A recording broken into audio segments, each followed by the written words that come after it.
These are powers that are useless in real life. Y'all know what this is by now. We're back to talk about some more useless powers, because there's still far too many that need to be covered. So enough chit chat, let's get into some of these abilities. For our first order of business, I wanted to spin back on some of the things I said in the second installment of the series. Being wrong is a part of life, and it can be good to admit when you were wrong on something. And I definitely gotta correct and revise one of the takes I made in that video about Gojo's abilities. In that video, I said that besides Infinity, which is essentially the barrier around Gojo, all of their abilities from the Limitless Curse technique were practically useless for IRL scenarios. As we see in JJK, a lot of Gojo's techniques are typically used in a combat sense. However, that doesn't mean that the very nature of some of these techniques are completely doo-doo water for ordinary situations. When I saw Gojo destroy everything in the surrounding area with the max output blue, I thought he could only use blue at max output to destroy things. However, you can use lower outputs of blue and use it as a pseudo telekinesis by manipulating the attraction field. So blue in itself is pretty decent at lower outputs, and you'd probably never need it at max output unless you're interested in creating a pull so strong that everything in the vicinity gets concentrated to a single point, essentially acting as a gravitational wrecking ball. Also, a lot of y'all were telling me that he uses blue to teleport, which I genuinely did not know. I thought he was just fast as shit. I'm not gonna lie. I thought he was just fast as shit.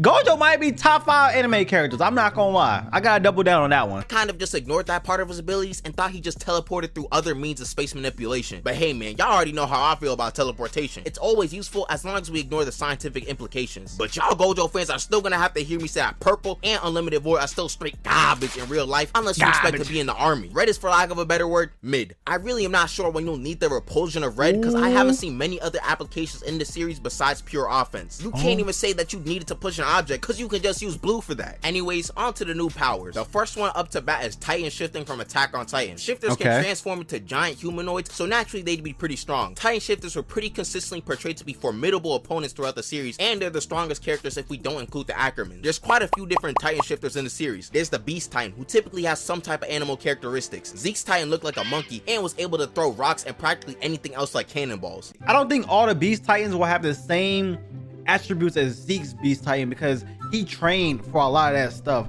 Like, he played baseball every day with some old man in the series. I don't know what that was about. There's the Armor Titan who has armor, kind of obvious. We got the Warhammer Titan who can make constructs out of hardened Titan skin. The Jaw Titan has incredible jaw and claw strength. The female Titan is extremely versatile. The Colossal Titan is massive. The Cart Titan has great mobility despite looking like a crocodile and a human fusion in all the wrong ways. Then for some reason, the Attack Titan can look through the memories of future holders of the Attack Titan. I don't know how useful that specific ability would be in real life due to the logistics of actually passing on the Titan, but that's a problem for later. You also got a pretty decent regeneration factor when you're in human form, and that's all of the positives I really got for this power, because it's very clear that if you had this ability in real life, you'd quickly realize how worthless it is. First off, there will be zero sense of privacy when turning into a Titan, so no little secrets or anything, everyone will know. You will be a human about the size of a building, so it's kind of hard to miss. And that's not to mention the fact that there's a giant explosion and lightning anytime you transform. If you see a lightning explosion in the middle of a sunny day, you're gonna know something odd is happening. Also, something that needs to be noted is that even though the Titans are strong, they are not really like that for real. It's not like they have zero weaknesses. The series has already demonstrated that there was anti-Titan technology that was very effective against the Armored Titan. Our modern society is way more advanced than it is in Attack on Titan. If the country wanted to, they could neutralize you without breaking too much of a sweat. He does have a good point, chat. He does have a good point. The only thing I can say is, hey, he could train up for some of this stuff. But if we comparing our technology to Attack on Titan technology, yeah, these Titans are cooked. I'm not gonna lie. We're gonna fuck them up. But hey, who knows, you know? Who knows? They could neutralize you without breaking too much of a sweat. If you decide to start destroying stuff, you may cause some damage, but you're not going super crazy. Some of the Titan shifters are also just underwhelming in general. Like the Armor Titan is cool and will probably be on the more useful side of the 9 Titans, but something like the Colossal Titan is kind of you just sitting there with a lot of hot steam. The Colossal Titan is really only good for the explosion as long as you're okay being a living nuclear warhead. It's not even like you're that big with the Colossal Titan, as you're still significantly shorter than a skyscraper. Something else to keep in mind is that for a Titan to be really effective, some type of combat training might be in order. As we've seen by now, the ability isn't even that great on its own. But there's one thing I haven't even mentioned yet when becoming a Titan shifter, and it's the biggest drawback of the ability. Once you become a Titan shifter, you only have 13 years left on your life due to the curse of Ymir. So you cut down your lifespan significantly when you obtain one of the 9 Titans. If you want to pass it on, you gotta have another pure Titan eat you. But I don't know how that'll even work without other Titans existing in our world. So you'll just die in your 20s or 30s, which makes the ability even more worthless than it already is. If anything, it's more of a negative. In terms of real life uses, this power could probably help someone with construction or something, but we already have machines for that, so you'd probably not be too helpful. You'd also risk blowing up the construction site if you transform near it, and your body temperature would probably be too hot to work with. Having a power like this is similar to the Susanoo problem, where it's difficult to maneuver in any densely populated area. I'm not even gonna talk about the founding titan because of the royal blood requirements. You are basically asking for a death sentence if you want to become a titan shifter. Bruh, I don't even know if a lot of the shifters in this series really liked being one that much. Long story short, it would not translate very well to real life. But I do have a question. If you was to become a titan, which titan would you be? I would be an attack titan or the Warhammer titan. Whatever one that can like construct anything. That Titan's tough, bro. I'm not gonna lie to you. The Warhammer Titan to me is tough as it would not translate very well to real life. Next up is Mahoraga's adaptation. And I know what the title says, but I can't say that this ability is completely useless. Throughout the series, I like to talk about abilities that are absolute trash for real life, but also powers that get their usefulness overstated. I'd say that Mahoraga's ability falls under this category, as it depends on how reckless the user of the ability is with it. I think people are gonna believe with an adaptation ability that there's some invincible tank when that's simply not the case. As we all know, Mahoraga can adapt to anything, even physical stats. If you're thinking that's a lie, you might not have caught up with the manga. Basically, like, if Mahoraga gets hit with an attack, he starts a process to adapt to said attack. There's a set time limit to this, but if you hit him with the same attack again, the process speeds up. Full adaptation means that Mahoraga will be immune to the attack moving forward, and this works for anything, so you'd be able to adapt to diseases or any real health issues, which is very useful to have. But there's a caveat that people always underplay for some reason, and it's the fact that Mahoraga needs time to adapt. That's why the main way to beat him is to hit him with an attack hard enough to one-shot him. Although the anime extended it, the fight against Sukuna in the manga was only a chapter and a half long, because Sukuna realized he just needed to hit him with a strong enough attack before he started adapting. So as long as you're not crazy with what you want to adapt to, you'll have a really good ability. However, I know y'all well enough at this point to know some of you guys are still Arkham Asylum patients who will do the wildest thing you could think of with this power. One of y'all are gonna jump in front of a truck on the highway, then realize you can't adapt to anything if you're already dead. No type of healing factor are gonna help you if you just get outright one shot. And that's another thing that needs to be talked about. It's the healing factor of the adaptation. The adaptation will help you heal the injuries, but it can only do so much. You can get shot once and heal it up fine, but if someone immediately dumps an entire clip into you, it's still gonna leave you hurting if you're not fully adapted yet. This happened during the Mahoraga vs Sukuna fight in the manga, where Mahoraga was crawling on the ground after the domain expansion. Also, the adaptation doesn't always necessarily mean healing every time. It could be something else, such as helping you react to an attack. Yo, seeing this move, bro,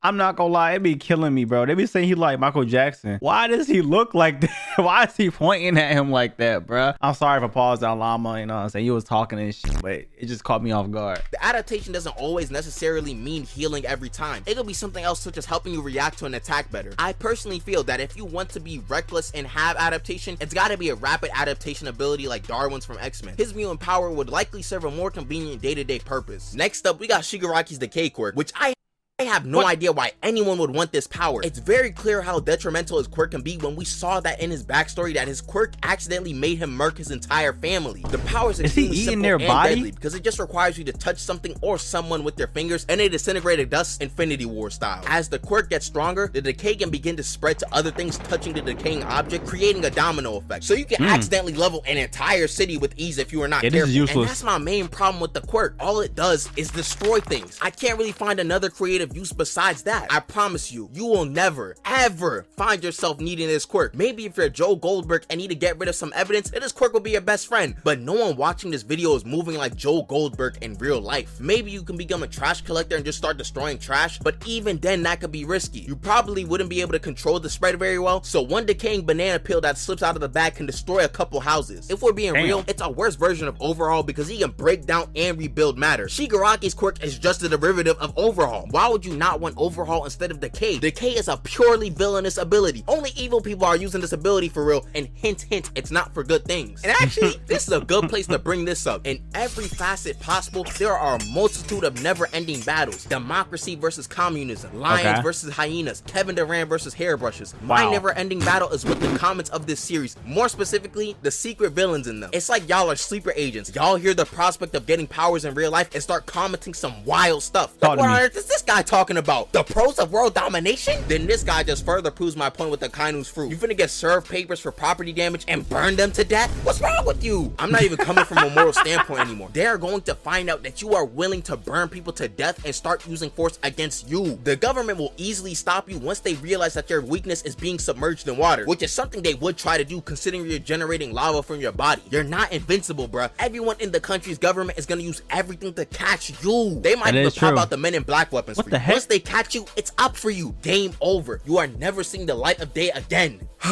Okay, I finally got that off. Before we move on to the next ability, if you're new and enjoying so far, you might as well subscribe. Anyways, it's time to talk about the strongest man in the world, Whitebeard, and his fruit, the Quake Quake fruit. The strongest person in the world or the strongest person in One Piece? Talk to me real quick. What do you mean by that? It's time to talk about the strongest man in the world, Whitebeard, and his fruit, the Quake Quake fruit. This fruit is one of the keys to Whitebeard being such a force in the One Piece verse. The fruit allows the user to create massive shockwaves and earthquakes, and it's as strong as it sounds. This man Whitebeard was causing tsunamis and entire islands to shake with the usage of his fruit. Goku famously said he could destroy the world with the fruit, showing how strong it can really be. Now, it's important to know that Whitebeard is a pirate that doesn't really have to follow the rules. It doesn't matter if he accidentally destroys a couple buildings because he's not paying for it. He got a multi-billion-dollar bounty already, so some extra fines will not hurt him in the slightest. You, however, are a regular citizen of society and will need to follow the laws and regulations of our civilization. So if you got this fruit, it probably would not be the best idea to start throwing out a bunch of quake punches at people pressing you because of all the collateral damage. Earthquakes are not some little pushover natural disaster. These things are serious, and considering the fact that Whitebeard could potentially destroy the planet, you'll probably break the Richter scale with some of your moves. It is he still alive? Overkill. Who the heck are you fighting to justify using this fruit for offense? Kryptonians? It's far too life-threatening for normal civilians. The fruit can be seen as a threat to friend and foe. If you've played games with a character with ridiculous AoE, that's most of your attacks. You can't even do the whole taking over the world thing very well. The Quake Quake fruit is a paramecia, not a logia, so you can't be touched. And it's not like the fruit improves your speed or durability. You can just make earthquakes, so the classic letting your chest is putting you on a t-shirt. There's probably 1 out of every 100 scenarios where this fruit will be a net positive for you. Next up, we got curse speech, and it's not too complex of a curse technique to explain. With curse speech, your words are enhanced with curse energy, so listeners are compelled to act based on those words. Shoot yourself.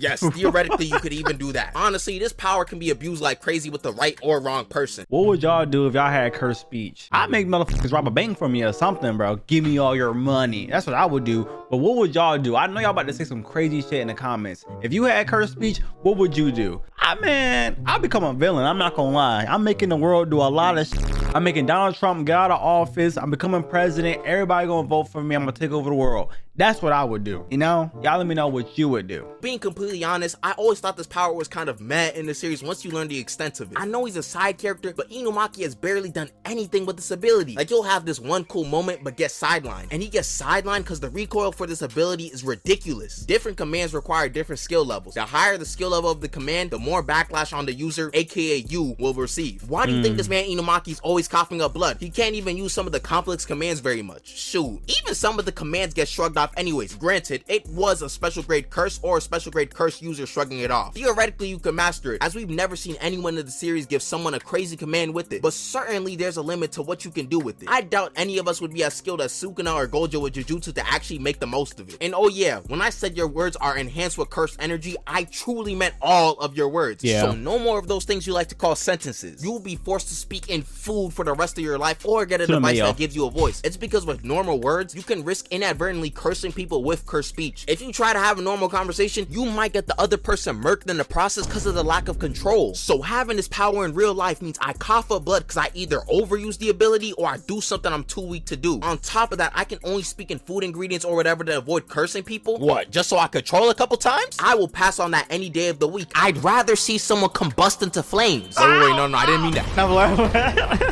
I'm not gonna lie. Olama, these are very valid. That's why I haven't really said that much in this video. These are some valid takes. I have nothing to combat it with, really. I wanted to say something, but you honestly, you did your thing on this one. I agree with a lot of these. Wait, no, I didn't mean that.